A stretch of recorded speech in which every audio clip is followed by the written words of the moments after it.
آخه چیزی که سر در نمیاریم برای چی دست میزنی؟ چه وضعشه؟ چی کار کردی؟ ببین این نیم کاریه؟ پورت یو اس بی جفتش به هم زده، سوکت آنتن به هم زده.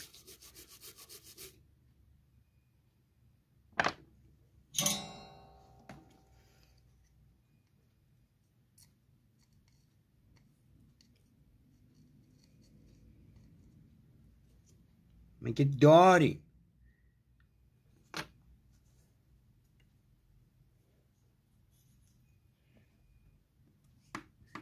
چیزی که تجربه نداری برای چی دست کاری میکنی؟ برای چی دست میزنی؟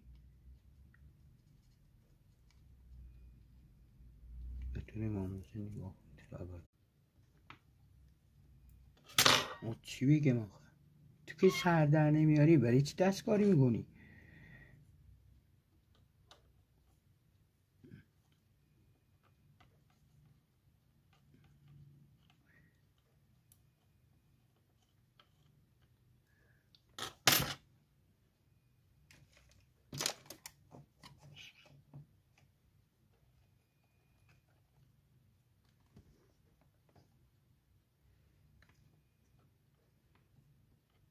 به جای فیوز یه دونه سیم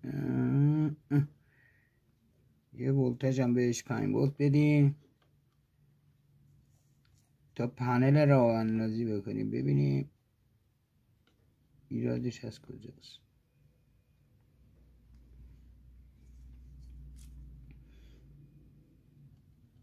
آشغالای چینی فلت خرابه، فلتش پاچیده. این یک 7805 هم که پاچیده، فیوز پاچیده. بعد این ترانزیستور 3 ولت نمیده. او این دوتا میشه 3 تا. آیسی صدا ترکیده.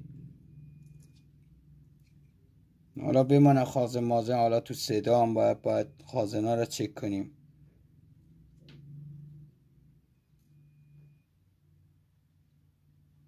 با اسیلوسکوپ باید تست کنی خازنا رو میخواید تعویض کنی. به نظر من ارزش تعمیر نداره، بنازی بره به نفع ما.